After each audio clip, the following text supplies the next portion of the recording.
Hello everyone, welcome to Shri boutique. ಇವತ್ತು ನಾನು ನಿಮಗೆ ಡಿಸೈನರ್ ಬ್ಲೌಸ್ನ ತೋರಿಸ್ತಾ ಇದ್ದೀನಿ, ಕಸ್ಟಮೈಸ್ ಮಾಡಿದ್ದು. ನೋಡ್ತಾ ಇದ್ದೀರಲ್ಲ, ಆ್ಯಕ್ಚುಲಾಗಿ ಬ್ಲೌಸ್ ಪೀಸು ಟೋಟಲಾಗಿ ಇದೇ ರೀತಿ ಬಂದಿತ್ತು. ಇದಕ್ಕೆ green colour sari, same sari design ಕೂಡ ಇದೇ ಥರ ಈ ಥರ ಡಿಸೈನಲ್ಲೇ ಬಂದಿದೆ ಸ್ಟ್ರೈಪ್ಸಲ್ಲಿ. ಹಾಗೆ ಬಾರ್ಡ್ರ್ ಬಂದು ದೊಡ್ಡ ಬಾರ್ಡ್ರ್ ಸ್ಯಾರಿ ಇದು. ಸೊ ಅವರು ಸ್ಯಾರಿ ಬ್ಲೌಸ್ ಎಲ್ಲ ಇದೇ ಥರ ಹೆವಿ ಅನ್ನಿಸ್ಬಿಡುತ್ತೆ ಅಂತ ಹೇಳಿದ್ದಕ್ಕೆ ಈ ಥರ ಮೇಲ್ಗಡೆ ನಾನು ಪ್ಲೇನಾಗಿ ಕ್ಲಾತ್ನ ತಂದುಬಿಟ್ಟು ಡಿಸೈನ್ ಮಾಡಿದ್ದೀನಿ. ನೋಡ್ತಾ ಇದ್ದೀರಲ್ವ, ಇದಕ್ಕೆ ಪೈಪಿಂಗ್ ಕೊಟ್ಬಿಟ್ಟು ಈ ಡಿಸೈನ್ನ ಹೈಲೈಟ್ ಮಾಡಿದ್ದೀನಿ. ಕೆಳಗಡೆ ಅಷ್ಟೇ ಇದನ್ನು ಹಾಕಿದ್ದೀನಿ, ಪ್ಯಾಚ್ ವರ್ಕ್ ಡಿಸೈನ್ ಇದು.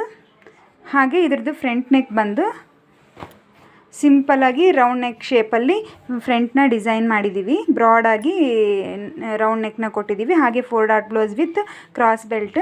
ಸ್ಲೀವ್ಸ್ ಕೂಡ ಎಲ್ಬೋ ಸ್ಲೀವ್ಸ್, ಅದರದ್ದೇನು ಬಾರ್ಡ್ರ್ ಬಂದಿತ್ತು ಸ್ಯಾರಿ ಬ್ಲೌಸಿಗೆ ಅದೇ ಬಾರ್ಡ್ರನ್ನ ಇದಕ್ಕೆ ಕೊಟ್ಟಿದ್ದೀವಿ. ಆಲ್ ಓವರ್ ಥ್ರೆಡ್ ಪೈಪಿಂಗ್ ಕೊಟ್ಟಿದ್ದೀವಿ. ಹಾಗೆ ಬ್ಲೌಸಿಗೆ ನೋಡ್ತಾ ಇದ್ದೀರಲ್ಲ, ಫಿನಿಶಿಂಗ್ ಎಲ್ಲ ನೋಡ್ತಾ ಇರ್ಬೋದು ನೀವು, ತುಂಬ ನೀಟ್ ಫಿನಿಶಿಂಗ್ ಇದೆ. ಇದೇ ರೀತಿ ಕಸ್ಟಮೈಸೇಷನ್ ಬೇಕಾಗಿದ್ದರೆ ಕಾಂಟ್ಯಾಕ್ಟ್ ಮಾಡಿ. ಈ ಬ್ಲೌಸ್ ಡಿಸೈನ್ಸ್ ಎಲ್ಲ ಹೇಗೆ ಅನ್ನಿಸ್ತು ಅಂತ ಕೂಡ ಕಾಮೆಂಟ್ ಮಾಡಿ. ನಿಮಗೆಲ್ಲ ಇಷ್ಟ ಆಗಿದ್ದರೆ ಲೈಕ್ ಮಾಡಿ. ಹಾಗೆ ಯಾರಾದರೂ ಹೊಸದಾಗಿ ನನ್ನ ಚಾನಲ್ನ ನೋಡ್ತಾ ಇದ್ದರೆ ಪ್ಲೀಸ್ ಸಬ್ಸ್ಕ್ರೈಬ್ ಮಾಡ್ಕೊಳ್ಳಿ. Thank you.